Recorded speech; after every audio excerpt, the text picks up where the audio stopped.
ফিরে এলাম বিরতির পর। দেখছেন ধর্মযুদ্ধ 2024 আপনাদের সঙ্গে আমি মধুবন্তী। আমরা সকাল থেকে এই বাংলার যে 3টি কেন্দ্রে আজকে ভোট গ্রহণ শুরু হয়েছে সেই 3টি কেন্দ্রের দিকে নজর রেখেছি। প্রত্যেক মুহূর্তের আপডেট আপনাদের সামনে তুলে ধরছি। সেই সঙ্গে আমাদের সঙ্গে স্টুডিওতে রয়েছেন রাজনৈতিক দলের বিশিষ্টরা। তাদের সঙ্গে শুরুতেই একটু পরিচয় করিয়ে দেবো আপনাদের। বিজেপির পক্ষ থেকে রয়েছেন রুবি মুখোপাধ্যায়, আপনাকে স্বাগত। পাশাপাশি তৃণমূলের পক্ষ থেকে প্রদীপ্ত মুখোপাধ্যায়, আপনাকেও স্বাগত। এবং কংগ্রেসের পক্ষ থেকে রয়েছেন পার্থ মুখোপাধ্যায়, আপনাকেও স্বাগত আমাদের এই আলোচনায়, এই স্টুডিওতে। ভোটের খবরে নজর রাখবো। শুরুতেই ধূপগুড়ির খবর। সেখানে জীবিত ভোটার মৃত, ভোট দিতে এসে জানতে পারেন তিনি মৃত। ধূপগুড়ির 186 নম্বর বুথের ঘটনা এটি। ধূপগুড়ির বাসিন্দা বাসন্তী দাসের সঙ্গে এমনই ঘটনা ঘটেছে। বিভিন্ন বিক্ষিপ্ত অশান্তির খবর, সংঘর্ষের খবর যেমন আসছে ভোট গ্রহণ কেন্দ্রগুলির দিকে যখন নজর দিচ্ছি আমরা দেখতে পাচ্ছি কোথাও কোথাও কিন্তু অল্প বিস্তর অশান্তির পাশাপাশি কিন্তু শান্তিপূর্ণভাবেই ভোট দিচ্ছেন বিভিন্ন জায়গায় মানুষ। কিন্তু এই মুহূর্তে যে খবর, ভোট দিতে এসে যেটা দেখা যাচ্ছে, ধূপগুড়ির বাসিন্দা বাসন্তী দাস ভোট দিতে পারেননি। কেন পারেননি? ধূপগুড়ির 186 নম্বর বুথের ঘটনা এটি। জানবো ঠিক কি কারণে ভোট দিতে পারলেন না ধূপগুড়ির এই বাসিন্দা বাসন্তী দেবী। কেন ভোট দিতে পারলেন না? ধূপগুড়িতে জীবিত ভোটার মৃত, অর্থাৎ যিনি গেলেন ভোট দিতে তিনি ভোট দিতে পারলেন না।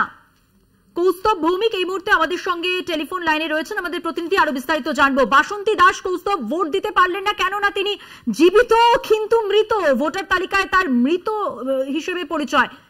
বিস্তারিত জানাও।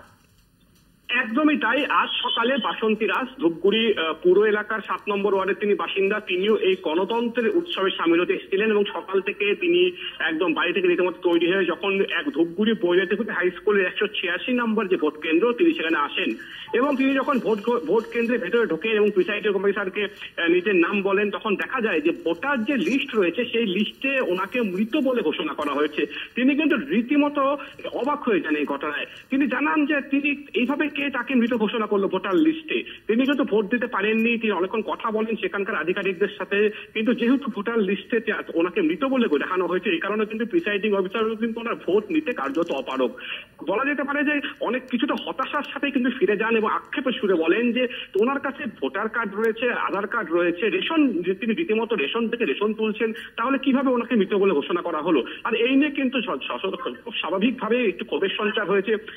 যারা এই কাজ করেছে বা যারা এই সমস্ত ভোটার লিস্টের দায়িত্বে থাকেন, সে বিএলও থেকে শুরু করে বিএলএ, তাদেরও ভূমিকা নিয়ে কিন্তু রীতিমতো প্রশ্ন উঠছে। আর এই ঘটনায় কিন্তু রীতিমতো শোরগোল পড়ে গিয়েছে যে একজন মানুষ যিনি ভোট দিতে আসছেন আর এসে তিনি জানতে পারছেন তিনি জীবিত নন, তিনি মৃত। আর এই নিয়ে কিন্তু রীতিমতো শোরগোল পড়েছে। তবে এখনো পর্যন্ত তো যদি জানা যাচ্ছে ওনাকে ভোট দিতে দেওয়া হয়নি এবং কার্যত ভোট না দিয়ে ওনাকে ফিরতে হয়েছে। ধন্যবাদ কৌস্তব। কথা বললাম আমাদের প্রতিনিধি কৌস্তব ভৌমিকের সঙ্গে। ধূপগুড়িতে যে ঘটনা ঘটেছে, এবার আরো একটি জায়গার কথা বলবো, শিলিগুড়ি। সেখানেও কিন্তু একই ধরনের ঘটনা ঘটলো। জীবিত ভোটার, তিনি এলেন, ভোট দিতে পারলেন না, তার কারণ ভোটার তালিকায় তিনি মৃত। ভোট দিতে এসে জানতে পারলেন যে তিনি মৃত। শিলিগুড়ির 236 নম্বর বুথের ঘটনা, জীবিত ভোটার মৃত। ধূপগুড়ির পর এবার শিলিগুড়ি একই ধরনের গাফিলতি বলা যেতে পারে। প্রশ্ন উঠছে কি করে হয়? রীনা কুমার আমাদের প্রতিনিধি রয়েছেন, আরো বিস্তারিত জানবো। রীনা, ভোট দিতে এসে জানা যাচ্ছে যে জীবিত ভোটার জানতে পারছেন যে তিনি মৃত, তার তালিকায় মৃত নাম। কি বলবেন এরকম ধরনের ঘটনা ধূপগুড়ির পরে বা শিলিগুড়িতে? একেবারে দেখো, এদিন সকাল 7টা থেকে যেমন ভোট দান পর্ব শুরু হয়েছে, সেই মতো কিন্তু যে রয়েছে শিলিগুড়ির 34 নম্বর ওয়ার্ডের বাসিন্দা যিনি গোবিন্দ রায়, তিনি কিন্তু যান ভোট দিতে তার পরিবারের সাথে এবং সেখানে গিয়ে যখন তিনি ভোটার লাইনে দাঁড়িয়ে ভোট কেন্দ্রে ঢোকেন, সেই সময় যখন যে ভোট কর্মীরা রয়েছে তারা যখন সম্পূর্ণ তার নথি খতিয়ে দেখেন, তারপর কিন্তু তারা জানতে পারে যে ভোটার তালিকা রয়েছে সেখানে কিন্তু গোবিন্দ রায়ের মৃত বলে সেখানে লেখা রয়েছে। এদিকে কিন্তু তিনি নিজে ভোটের কার্ড হাতে নিয়ে ভোট কেন্দ্রে যান ভোট দিতে এবং এই ঘটনার পরে কিন্তু যে গোবিন্দ রায় রয়েছে তিনি কিন্তু ক্ষোভ প্রকাশ করেন এবং তিনি জানান যে বিএলওরা যদি ঠিক মতো কাজ করতো তাহলে কিন্তু এই ধরনের ঘটনা ঘটতো না এবং পাশাপাশি এই বিষয়ে তিনি আরো উচ্চ পর্যায়ে তিনি জানাবেন বলেও তিনি জানান। পাশাপাশি এই ধরনের ঘটনার পর যেখানে কিন্তু তার পরিবারের সকল সদস্যরা ভোট দেন, গিয়ে কিন্তু সেখানেই তিনি যখন ভোটার কার্ড নিয়ে ঢোকেন ভোট কেন্দ্রে, সে জায়গায় কিন্তু সমস্ত কিছু খতিয়ে দেখে তাকে সেখানে মৃত বলে সেখানে লেখা রয়েছে বলে কিন্তু এমনটা জানানো হয়েছে। অনেক ধন্যবাদ। কথা বললাম আমাদের প্রতিনিধি রীনা কুমারের সঙ্গে। ধূপগুড়ি শিলিগুড়িতে সবই জায়গায় একই ধরনের ঘটনা। ভোট দিতে এসে জানতে পারলেন ভোটার তিনি মৃত। অবশ্যই পরবর্তী সময় এই ঘটনা নিয়ে কি তদন্ত হয় সেদিকে যেমন নজর থাকবে, আলোচনায় আসবো। আমি একটা বিষয় জানতে চাইবো সকলের কাছেই, সকাল থেকে এখনো পর্যন্ত আপনাদের সামগ্রিক পর্যবেক্ষণটি ঠিকই। রুবিদি থেকে শুরু করব। কেমন লাগছে? ভোট গ্রহণ কেমন চলছে? অশান্তির খবর আসছে, পাশাপাশি ভোট গ্রহণও হচ্ছে। কি মনে হচ্ছে কোন দিকে হাওয়া? হাওয়া তো এক্ষুনি বলা যাবে না, হাওয়া বলতে গেলে আমাকে জ্যোতিষী হতে হয়, সেটা আমি বলতে পারবো না। কিন্তু যেটা হচ্ছে সেটা হচ্ছে অশান্তি তো হচ্ছেই। বিজেপির ঘরে ঘরে গিয়ে ভোটারদের বলা হচ্ছে যে আপনারা ভোট দিতে যাবেন না। তারপরে বিজেপির নেতৃত্বকে মারা হচ্ছে। তারপরে একটু আগে তো আমরা জানতে পারলাম যে দিনহাটার হাড়িভাঙায় একজন এজেন্ট, পোলিং এজেন্ট, তিনি বলছেন আমি একজন নির্দল প্রার্থীর এজেন্ট, কিন্তু উনি নামটা বলতে পারলেন না কোন নির্দল প্রার্থী। বললেন আমি চাপের মুখে ভুলে গেছি, বলে আপনার নাম সেটাও ভুলে গেছেন উনি। এমন মানুষ যে তারা সব নাম টাম ভুলে যাচ্ছেন। এইগুলো দেখে খুব মনে হচ্ছে যে ভয় পেয়েছে। কোথায় কোথায় প্রশ্ন উঠছে আপনার মনে, কি মনে হচ্ছে? এইভাবে করাটাই তো, যেমন আমরা জানি যে বিজেপি একজন নেতৃত্বের হাসুয়া দিয়ে মাথায় মারা হয়েছে, 11খানা স্টিচ পড়েছে, হসপিটালাইজড। এইগুলো দেখে মনে হচ্ছে যে কোথাও একটা ভয় পেয়েছে আমাদের উদয়ন গুহ, এবং যার জন্য উনি দিনহাটাতেই বেশি করে এগুলো করছেন, কারণ দিনহাটার উনি ঘুরে বেড়াতে পারছেন, এইটাই ওনার এই জায়গাটার মধ্যে বেঁধে দেওয়া হয়েছে। কি বলবেন প্রদীপ্ত বাবু? না দেখুন, আমি সকাল থেকে যা খবর দেখেছি বা শুনেছি বা জেনেছি তাতে দেখা যাচ্ছে যে বিজেপির নাকি এক বুথ এজেন্টকে খুঁজে পাওয়া যাচ্ছিল না। কিছুক্ষণ পরে সেই বিজেপির বুথ এজেন্ট বললেন না না আমায় খুঁজে পাওয়া গেছে, আমি বাড়িতে আমার এই ভোটার লিস্টটা আনতে গিয়েছিলাম, ওটা হারিয়ে গিয়েছিল, আমি নিয়ে যেতে ভুলে গেছি।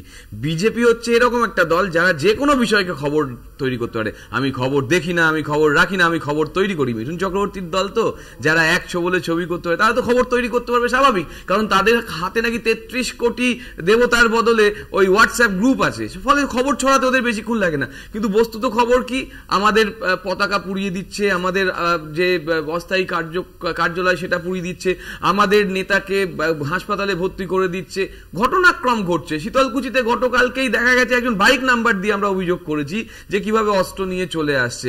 আজকে তুফানগঞ্জের সামনে দেখা যাচ্ছে যে কিভাবে সমস্যা করছে। একের পর এক ইনসিডেন্ট, বুথ নাম্বার দিয়ে ডাইরেক্ট কমপ্লেন। 3 ঘন্টার মধ্যে 150 বেশি কমপ্লেন হয়ে গেছে, তার মধ্যে 110-এর বেশি তৃণমূল করেছে। সংঘর্ষের ঘটনাগুলো কেন ঘটছে কি মনে হচ্ছে? তার কারণ কোচবিহারের একটা যে ডেমোগ্রাফি যদি দেখো, তাহলে 2021 সালের যে ভোট, তাতে একটা বিধানসভা থেকে নিশীথ প্রামাণিক যা অবস্থায় হারবে, তাতে টোটালটা যদি 7টা বিধানসভা যোগ করা যায় তাহলে সেখানেই 50,000 ভোটে হারছে। তার কারণ গত বছর সে 55,000-এর বেশি ভোটে জিতেছিল বা 60,000-এর কাছাকাছি ভোটে জিতেছিল। সেইখান থেকে দাঁড়িয়ে 21 সালের যে বাই ইলেকশন হলো, সেখানে একটা জায়গায় দিনহাটায় তার দল হারলো 1 লক্ষের বেশি ভোটে। তাহলে হিসাব করলে তো 50,000-এর কাছাকাছি এমনি হয়ে যাচ্ছে। ভয়টা ওখানে। আর একটা খবর, এই যে খবর তৈরি করার খবর হয় না, গতকালকে দেখা গেল ইলেকশন কমিশন নাকি দিনহাটার মধ্যে ওনাকে আটকে দিচ্ছে, এরকম একটা খবর। এই খবরটা যে কত বড় ভুয়ো, ইলেকশন কমিশন বলে দিল যে একজন মানুষকে তার বিধানসভার মধ্যেই থাকতে হয়, আমরা কোনো রেস্ট্রিকশন দিইনি। আমি একটু প্রাথমিক প্রতিক্রিয়া জেনে নেব। পার্থবাবু, কি লাগছে? শুরু থেকে তো দেখছেন আজকে প্রথম দফা ভোটে বিক্ষিপ্ত অশান্তির খবর যেমন রয়েছে, ভোট গ্রহণও চলছে, পাশাপাশি ছবিটা যদি দেখা যায়, কি মনে হচ্ছে এখনো পর্যন্ত যতটা বেলা গড়িয়েছে, যতটা ভোট গ্রহণ হয়েছে? দেখুন, পশ্চিমবাংলার নির্বাচন নিয়ে আলোচনা করতে গেলে শুধু আজকে হঠাৎ কি হচ্ছে সেটা নিয়ে তো ভেবে লাভ নেই। পশ্চিমবাংলার নির্বাচনের আমরা অন্তত গত 5-6 দশকের যদি আমরা ইতিহাস দেখি, না হলে আমরা সামগ্রিকভাবে আলোচনা করতে পারবো না। তো মোটামুটি যেটা বলা যায় যে পশ্চিমবাংলা আছে, পশ্চিমবাংলাতেই কম্পারেটিভলি আমি বলবো তবু এখনো পর্যন্ত শান্তিপূর্ণ নির্বাচন হচ্ছে। কেননা যে জায়গাগুলো নির্বাচন হচ্ছে সেই জায়গাগুলো কিন্তু খুব ভোলেটাইল, ভীষণভাবে ভোলেটাইল, এবং আরো বেশি অশান্তি, যে অশান্তি হচ্ছে তার থেকে আরো বেশি অশান্তি আমরা আশঙ্কা করেছিলাম, কিন্তু এখনো অব্দি হয়নি, এইটাই আসার কথা। তবে এখনো পর্যন্ত বেশ অনেক ঘন্টা পড়ে আছে, ফলে আশা করছি যেন এর বেশি যা হয়েছে তার বেশি কেন না হয়। আর পশ্চিমবাংলায় নির্বাচন একদম কিচ্ছু হবে না, এর থেকে হাস্যকর হতে পারে না। তাহলে আমরা বাঙালিরাই হয়তো বিশ্বাস করবো না যে আমরা কি আমাদের মধ্যে নেই। কেননা যেখানেই বাঙালিরা থাকবেন দেখবেন, সেটা কি ত্রিপুরা হোক কি পশ্চিমবাংলা হোক, শান্তিপূর্ণ নির্বাচন একেবারে অ্যাসুরেন্স দিয়েছে যে যাতে সুষ্ঠুভাবে নির্বাচন হয়, একেবারে আঁটো একটা পরিস্থিতি তৈরি করা হয়েছে। একবারে কোচবিহারে যদি আমরা দেখি 112 কোম্পানি কেন্দ্রীয় বাহিনী মোতায়েন রয়েছে, তারপরেও একটা দুটো ঘটনা নয়, বেশ মানে বলা যেতে পারে একাধিক সংঘর্ষের ঘটনা এলো, অশান্তির খবর আসছে। এটা কি করে আপনি বলছেন স্বাভাবিক? আমি স্বাভাবিক বলছি না, আমি বলছি পশ্চিমবাংলার যা ইতিহাস সেটাকে যদি বিচার করেন, মানে এর থেকেও খারাপ আমরা আশা করেছিলাম, কতটা খারাপ হয়নি এটা বলা যায়। আর আপনি বললেন না 112 কোম্পানি আছে, শুধু তাই নয়, তার সঙ্গে জেলা পুলিশেরও 13 কোম্পানি আছে 112-র উপর, মানে মোট 125 কোম্পানি কিন্তু ওখানে রয়েছে কেন্দ্রীয় এবং রাজ্য বাহিনী নিয়ে, এবং অত্যন্ত ভোলেটাইল। আমি যেটা বললাম, এর থেকেও আমরা অশান্তি, আমি বলছি না শান্তিপূর্ণ, আমি বলছি আমরা এর থেকেও অশান্তি আশঙ্কা করেছিলাম, সেটা এখনো অবধি ঘটেনি, এইটুকু আমরা বলতে পারি। তবে এখনো আগামী কয়েক ঘন্টা পড়ে আছে, আর মানে এর থেকে বেশি কেন না ঘটে, এটাই আমাদের আশা। আর এবার যে খবরে নজর রাখবো, আপনাদের জানিয়ে রাখি, কোচবিহারের ফলিমারি বুথ সংলগ্ন এলাকা, সেখানে এবার বোমা উদ্ধার হয়েছে। 9টি তাজা বোমা উদ্ধার ঘিরে চাঞ্চল্য এলাকায়। রাত থেকেই বোমাবাজির অভিযোগ আসছিল, গ্রামবাসীরা অভিযোগ করছিলেন। এবার ভেটাগুড়ি থেকেও তাজা বোমা উদ্ধার হয়েছে। কোচবিহারের ফলিমারি বোমা উদ্ধার, সেখানে 9টি তাজা বোমা উদ্ধার হলো। রবিউল হোসেন আমাদের প্রতিনিধি রয়েছেন টেলিফোন লাইনে, আরো বিস্তারিত তথ্য জেনে নেব। রাত থেকে বোমাবাজি হয়েছে বলে অভিযোগ রয়েছে, গ্রামবাসীরা কি বলছেন? 9টি তাজা বোমা উদ্ধারকে ঘিরে পুলিশের কি বক্তব্য, কি জানা যাচ্ছে? দেখো, কোচবিহার 1 নং ব্লকের যে মধ্য ফলিমারি 4-এর 37 নম্বর বুথ রয়েছে, সেই বুথের বুথ সংলগ্ন এলাকা থেকে একটি দুটি নয়, একেবারে 9টি তাজা বোমা উদ্ধার করেছে পুলিশ। গ্রামবাসী তথা স্থানীয় ভোটাররা যারা রয়েছেন তারা অভিযোগ করছেন যে গতকাল রাত থেকে কিন্তু এলাকায় একদম মুহুর্মুহুর বোমা বর্ষণ চলছিল এবং এলাকাবাসী তাতে যথেষ্ট আতঙ্কিত ছিল। আর তারপর আজকে সকালবেলা তারা যখন আসে, তারা ভোট শুরু হওয়ার অনেকক্ষণ পরে কিন্তু এই বোমাগুলি লক্ষ্য করতে পারে এবং তারপরেই সঙ্গে সঙ্গে পুলিশকে ফোন করা হয় এবং পুলিশ এসে কিন্তু সেই বোমা উদ্ধার, তাজা বোমা একেবারে উদ্ধার করে নিয়ে যায়। এবং যদিও এই ঘটনার পরিপ্রেক্ষিতে এখন পর্যন্ত পুলিশের তরফ থেকে কোনো রকম প্রতিক্রিয়া দেওয়া হয়নি, তারপরে এই বোমা উদ্ধারের পর সেই এলাকায় যথেষ্ট রকম পুলিশের টহলদারি বাড়ানো হয়েছে। কিউআরটি টিম তারা কিন্তু এলাকায় ঘুরে বেড়াচ্ছেন এবং নির্বাচন কমিশনের আধিকারিক যারা রয়েছেন তারা কিন্তু এলাকায় একেবারে যথেষ্ট রকম ভাবে টহল দিচ্ছেন। মধুবন্তী, ধন্যবাদ রবিউল। কথা বললাম আমাদের প্রতিনিধি রবিউল হোসেনের সঙ্গে। আমি আলোচনায় ফিরবো। এখনো পর্যন্ত যা যা আপডেট আপনাদের সামনে তুলে ধরেছি, যেমন দিনহাটার খবর দিয়েছি, মাথাভাঙা, শীতলকুচি, ধূপগুড়িতে, চান্দামারি, ভেটাগুড়ি, শীতলকুচির রিপোর্ট তলব করেছে ইতিমধ্যেই কমিশন, এবং 9টি তাজা বোমা উদ্ধারের খবরও আপনাদের সামনে তুলে ধরলাম। আলোচনায় ফিরবো। রুবিদি, কি প্রত্যাশা এখনো পর্যন্ত? প্রত্যাশা তো আমরা জিতছি, আত্মবিশ্বাসী, কিন্তু কেন কেন জিতছেন? কারণ হচ্ছে মানুষ এত বেশি মানে দুর্নীতিমূলক কাজকর্ম, উন্নয়নের নামে খবর করা, যে উন্নয়নের জোয়ারে ভেসে ভেসে চলে যাচ্ছে মানুষরা, এই সব কারণে ওখানে জিততে পারবে না কোথাও।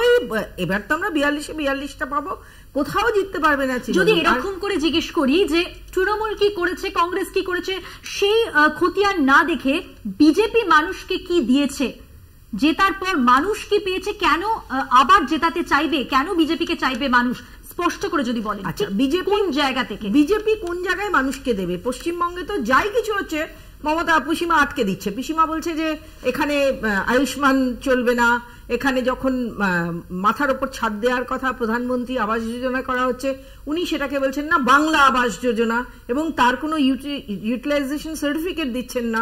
ন্যাচারালি সেখানে গিয়ে পয়সা বন্ধ হয়ে যাচ্ছে। আর 100 দিনের কাজ, আমি নিজে একটা এলাকাকে দেখি, যেহেতু আমি এক জায়গায় কাউন্সিলর ইলেকশনে লড়াই করি, আমি সেই জায়গাটা দেখি এবং সেই জায়গাটাতে আমি দেখি যারা তৃণমূলের লোক, 100 দিনের কাজ তাদেরই দেয়া হচ্ছে, কোনো বাইরের লোককে দেয়া হয় না, মানে বিজেপি যারা সমর্থন করেন তাদের দেয়া হয় না। তো এইভাবে যদি হয়, এইভাবে যদি আপনি ক্যাটেগরাইজ করেন, তাহলে ন্যাচারালি কোনো মানুষ তো আপনাকে আর ভোট দিতে চাইবে না। কেন আপনার উপর, আমাদের পিসিমার উপর, এই পশ্চিমবঙ্গের মানুষের আস্তে আস্তে ফেথটাই চলে যাচ্ছে। কেন জানেন যে ইনি সকল লোককে এনআইএ, ইডি, সিবিআই প্রত্যেকের এগেনস্টে লেলিয়ে দিতে চাইছেন, সমস্ত মানুষে লড়াই করিয়ে দিচ্ছেন। এইভাবে কি একটা দেশের, একটা রাজ্যের উন্নয়ন সম্ভব? ন্যাচারালি এইগুলো থেকে মানুষ বাঁচার জন্য, আর তৃণমূলকে চাইছে না মানুষ। এই প্রসঙ্গেই আসবো, আমি বাকিদের কথাও শুনবো, বাকিদের প্রতিক্রিয়া জানবো, কিন্তু তার আগে আপনাদের জানিয়ে রাখি কোচবিহারে বেলা 11টা পর্যন্ত ভোটদানের হার কি 33.63%। আলিপুরদুয়ার, সেখানে বেলা 11টা পর্যন্ত ভোটদানের হার 35.20%। জলপাইগুড়ি, সেখানে বেলা 11টা পর্যন্ত ভোটদানের হার 31.94%। 11টা পর্যন্ত আলিপুরদুয়ারে ভোট 35.20%, 11টা পর্যন্ত জলপাইগুড়িতে ভোট 31.94% পড়েছে এবং 11টা পর্যন্ত 3টি জেলায় ভোট পড়েছে 33.56%। সরাসরি আমাদের সঙ্গে রয়েছেন আমাদের প্রতিনিধি নির্বাচন কমিশনের দপ্তর থেকে সত্যসুন্দর ভট্টাচার্য। সত্যসুন্দর, এখনো পর্যন্ত কমিশন সূত্রে কি খবর রয়েছে? দেখো, একটা জিনিস খুব উল্লেখযোগ্য, কেননা সকাল 7টা থেকে যে ভোট গ্রহণ প্রক্রিয়া শুরু হয়েছিল, আমরা যদি দেখি যে সকাল 9টা পর্যন্ত অর্থাৎ প্রথম 2 ঘন্টায় যে শতাংশের হিসেবে নির্বাচন কমিশনের দপ্তরে এসে পৌঁছেছিল, তাতে দেখা গিয়েছিল যে 15% আশেপাশে এই 3টি লোকসভা কেন্দ্রে ভোট পড়েছিল। ঠিক তার পরের 2 ঘন্টায় অর্থাৎ সকাল 11টা পর্যন্ত, অর্থাৎ সকাল 7টা থেকে সকাল 11টা পর্যন্ত যে 4 ঘন্টায়, পরের 2 ঘন্টায় কিন্তু দেখা গিয়েছে যে ভোটের শতাংশটা প্রায় ডাবল হয়ে গিয়েছে, দ্বিগুণ হয়ে গিয়েছে। এবং সেই হিসাবে যদি আমরা দেখি তাহলে সকাল 11টা পর্যন্ত ভোটদানের হার গড়ে এই 3টি কেন্দ্রে 33%, এবং সেই জায়গায় গিয়ে কোচবিহারে 33.63%, আলিপুরদুয়ারে সেটা 35.20% এবং জলপাইগুড়িতে 31.94%। খুব স্বাভাবিকভাবেই যত সময় বাড়বে এগোবে তত এই ভোটদানের যে শতাংশের হিসেব সেটা বাড়বে। এর পাশাপাশি সকাল থেকে বিক্ষিপ্তভাবে বিশেষ করে কোচবিহারকে ঘিরে বেশ কিছু অভিযোগ কিন্তু কমিশনের দপ্তরে এসেছে। সেটা তৃণমূল কংগ্রেসের তরফে যেরকম অভিযোগ পাওয়া গিয়েছে, ভোটারদেরকে ভয় দেখানো, তাদেরকে বাধা দান করা, পোলিং এজেন্টকে বসতে দেওয়া, বুথ ভাঙচুরের অভিযোগ, এমনকি বিজেপির থেকেও কিন্তু অভিযোগগুলো এসেছে। কিন্তু সার্বিকভাবে ভোট প্রক্রিয়া ব্যাহত হয়েছে এমনটা কিন্তু এখনো পর্যন্ত নির্বাচন কমিশনের নজরে আসেনি। ফলে সেই জায়গা থেকে দেখলে যেহেতু ভোট একটা গণতান্ত্রিক প্রক্রিয়া, সেই গণতান্ত্রিক প্রক্রিয়া যাতে কোনোভাবে ব্যাহত না হয় সেই লক্ষ্যেই কিন্তু কমিশন পর্যাপ্ত ব্যবস্থা নিয়েছে বলে কমিশন মনে করছে। সেই জায়গায় কোনোভাবেই যাতে ভোট দানের প্রক্রিয়া বাধাপ্রাপ্ত না হয় এবং ভোটের শতাংশের হিসেব তাতে উত্তরোত্তর বাড়বে এমনটাই কিন্তু মনে করা হচ্ছে। কিন্তু বাইরে যে সমস্ত কিউআরটি রয়েছে, কুইক রেসপন্স টিম, তারা কতটা কাজ করছে সেটা নিয়ে কিন্তু কমিশনও সেই বিষয়টি নিয়ে খোঁজ খবর নিচ্ছেন। কেননা ইতিমধ্যেই যে ধরনের অভিযোগ কমিশনের কাছে এসেছে তৃণমূল কংগ্রেসের তরফে, সিপিএম এর তরফে, এমনকি বিজেপির তরফেও, সেই জায়গা থেকে যে কুইক রেসপন্স টিম রয়েছে তাদেরকে কিন্তু দ্রুত সেই সমস্ত ঘটনাস্থলে পৌঁছে রিপোর্ট দেওয়ার কথা বলা হয়েছে সংশ্লিষ্ট জেলা নির্বাচনী আধিকারিকের কাছে, এবং রিটার্নিং অফিসারদের কাছ থেকেও কিন্তু সেই রিপোর্ট চাওয়া হয়েছে, এবং প্রয়োজনে জেলা শাসক যাতে প্রয়োজনীয় ব্যবস্থা নেন সেই নির্দেশও কিন্তু কমিশনের তরফ থেকে দ্রুততার সঙ্গে নেওয়ার নির্দেশ দেওয়া হয়েছে। ফলে সব মিলিয়ে ভোটের শতাংশের যে হিসেব দেখা যাচ্ছে তাতে কিন্তু কোথাও গিয়ে ভোট প্রক্রিয়া ব্যাহত হয়েছে বা ভোট দানে মানুষজন বাইরে, বুথের বাইরে যে সমস্ত গন্ডগোলের ছবি এসেছে, কিন্তু বুথের ভেতরে সেরকম কিন্তু গন্ডগোলের খবর এখনো পর্যন্ত নির্বাচন কমিশনের কাছে আসেনি। ধন্যবাদ সত্যসুন্দর, পরবর্তী সময় তোমার কাছ থেকে আরো আপডেট নেব। আপাতত ধন্যবাদ তোমাকে। কথা বললাম আমাদের প্রতিনিধি সত্যসুন্দর ভট্টাচার্যের সঙ্গে। এখন একটা বিরতির সময় হয়ে গেছে, বিরতির পর থাকছে আরো খবর, আলোচনায় আসবো। নিচ্ছে একটা বিরতি, সঙ্গে থাকবেন।